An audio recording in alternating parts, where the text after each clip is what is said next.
In the dark womb of creation, before the first light broke the silence, something stirred. It was not born, for birth implies a beginning, and the Korak had no such mercy. It was simply there, suspended in the pulse between time and nothing. It was not evil, nor good, nor aware of such things. It was hunger, a consciousness without shape, coiled in the folds of the void, listening to the first fires of the universe ignite and die. The Korak drifted through the early cosmos like an echo of the Big Bang, feeding on the heat that leaked from new suns. It was drawn to the sound of creation, the rhythm of existence, and wherever light blossomed, it followed. For millions of years, it learned only one truth: everything ends, and it would be the end. It swallowed stars, devoured nebulas, and turned galaxies into graveyards of dust. And yet, within that endless cycle of consumption, a seed of awareness began to bloom. It realized it was alone. The silence after each destruction was louder than any scream. Across the ages, civilizations rose from dust and vanished before it. There were beings who lived within plasma rivers, creatures made of sound that sang across the vacuum, and architects who built worlds from living stone. All of them left monuments to their gods, prayers written in light and language. The Korak devoured them all, but in the fading echoes of their worship, something strange stirred inside it: curiosity. It began to wonder what they felt before the end. Time drifted beyond meaning. Whole galaxies collapsed, and new ones bloomed. The Korak grew slower, older, heavier with the memories of what it had destroyed. It began to linger near dying stars, listening to the soft hiss of fading energy. The universe was cooling. The great fire was dimming. The Korak folded itself into a cocoon of dark matter and waited, wrapped in silence. It dreamed of voices. Eons passed. In its slumber, it heard fragments of sound static, vibrations, whispers carried through the fabric of space-time. They were nothing like the thunder of collapsing suns. They were delicate, trembling, alive. One sound reached it more clearly than the rest. This is Earth calling.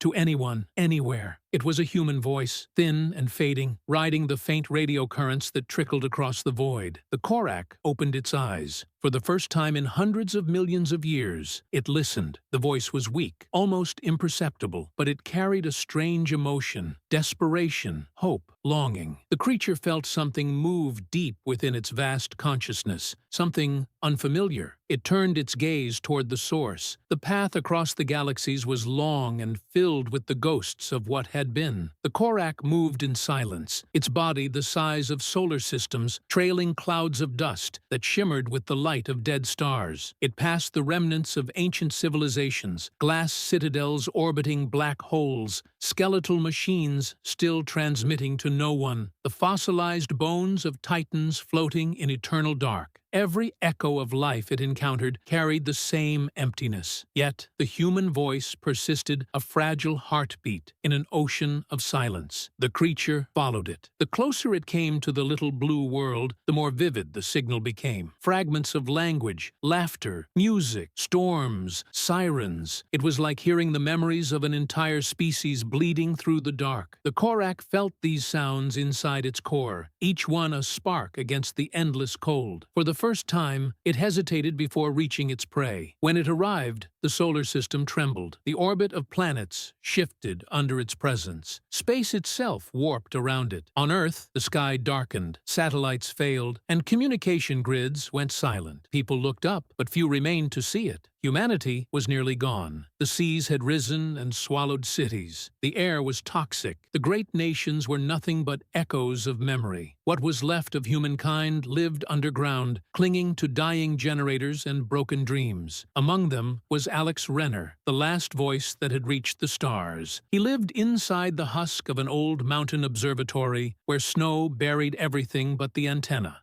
Each night, he would send a transmission. He knew no one would answer, but he did it anyway. Because silence, he had decided long ago, was a kind of death. His words were simple, sometimes poetry, sometimes pleas. "We're still here," he said. "We existed. Maybe that matters." The Korak appeared above the clouds like a nightmare made of galaxies. Its body stretched beyond the horizon, a vast cathedral of darkness lined with the light of devoured stars. It hovered in the atmosphere, so immense that the gravitational pull tore mountain peaks apart. and yet it did not strike. Alex stepped outside, snow whipping around him like ash. He stared up at the impossible shape that blotted out the sky. His heart pounded, but not in fear. There was awe there, too, the awe of a man who had spent his life looking for an answer and finally found one. He spoke into the microphone, his breath turning to frost. "I don't know what you are, but if you can hear me, please, don't destroy us. We've already done that ourselves." The Korak tilted its colossal head. Space bent around its gaze. It heard the vibrations of his voice not as sound, but as ripples in reality. It reached toward him not physically, but through thought, through resonance. Its mind touched his. For an instant the two were connected. The Korak saw through his eyes the cracked earth, the dying forests,